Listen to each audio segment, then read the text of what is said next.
you believe him when he says that? No, I don't. As you get closer to potentially winning something, you do tend to play your strongest team, particularly when you're falling off the cliff in your domestic league. But you could go back through a bunch of games in the Premier League that they lost, and he's played his strongest team. And when you're playing your strongest team, the strongest team you can because of your injuries, and they did have a lot, then you're not prioritising, you're just playing poorly. And I think, to be honest with you, that's him trying to make an excuse for their performances during the second half of the season in particular. Yeah, he prioritised this competition at Aston Villa a week or a few days before because he played the weakest side that he's played all season. But that was only the one game before the Europa League final. Manchester United did the opposite, which I think was borderline stupid, if I'm being honest with you. They played possibly their strongest team at Chelsea. At least he weakened his and gave some of his stars a rest. It didn't show much in the final because Tottenham didn't play particularly well. United, to be fair, were the better side, but it was a horrible standard. But I do not believe that he was prioritising the Europa League final over the Premier League. I think one competition he played well in. He dug out a result against Frankfurt, particularly away from home in Germany at the end when they were up against it. And in the Premier League, they were easy meat. They were too easy to play against. They were too easy to beat. And now the big question going forward, I'm not going to get into it, but we're all waiting on what Daniel Levy is going to do in the coming weeks.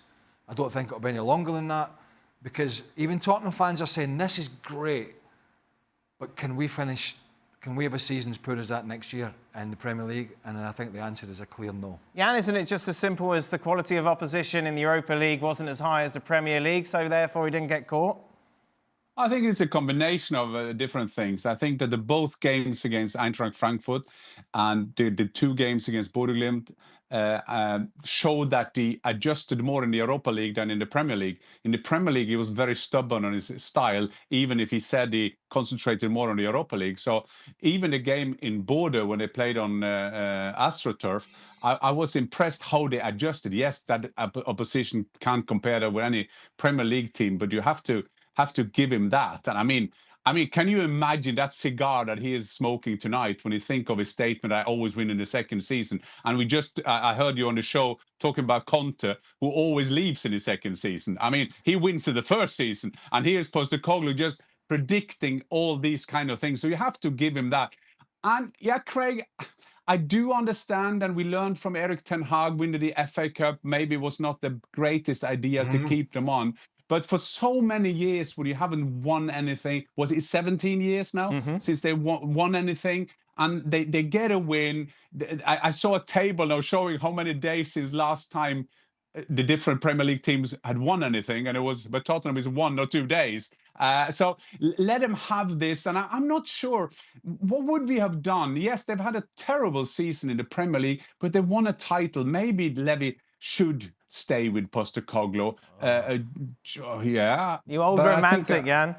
You know it isn't romantic, Robbo. Heart of stone. What says you, Robbo? Winning. No, but it's all about winning trophies. Over to you, Arsenal player.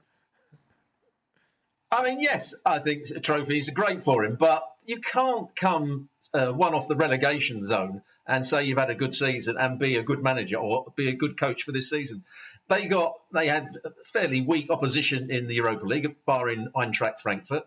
They just haven't played well enough defensively or on the ball.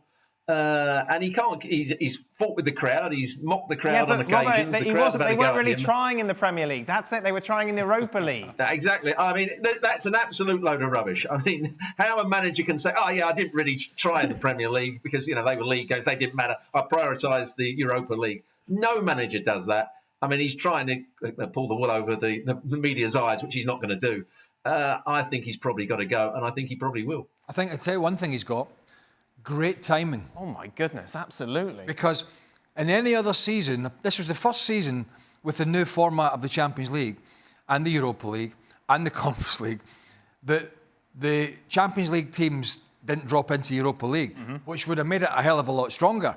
And the likelihood of Tottenham winning that was, and the likelihood of Tottenham and Man United being in the final was probably about 0%, maybe 1 at best. So his timing was very good in that sense that fell into his lap, and this has potentially saved his season, saved his job. We just don't know. We just don't know. What's Levy's mindset? I mean, what's Levy's mindset? Here he is with this club, with a beautiful new stadium, with the gravitas of the Champions League, with the money that brings, but they'll have to spend to be competitive. They'll have to spend to be better in the Premier League. Has he gained enough trust?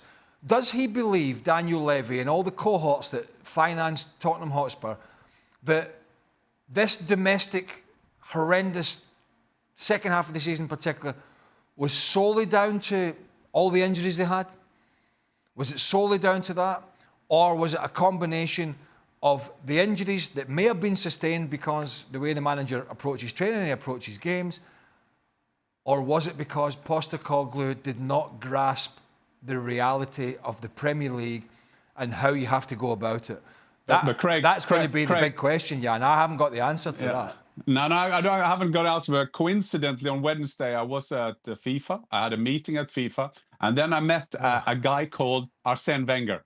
And the first thing I said to him, what do you think about this thing about the Champions League? And what do you think about Europa League teams getting into the Champions League? And I will not tell what he said, but Craig, I think he agreed with you. I think that was Manchester United, it was Tottenham, all those kind of things. And of course, that timing is good for him that the Champions League team didn't come down. But I tell you another thing he got, Craig, that not many managers in England don't have, a trophy. Yeah.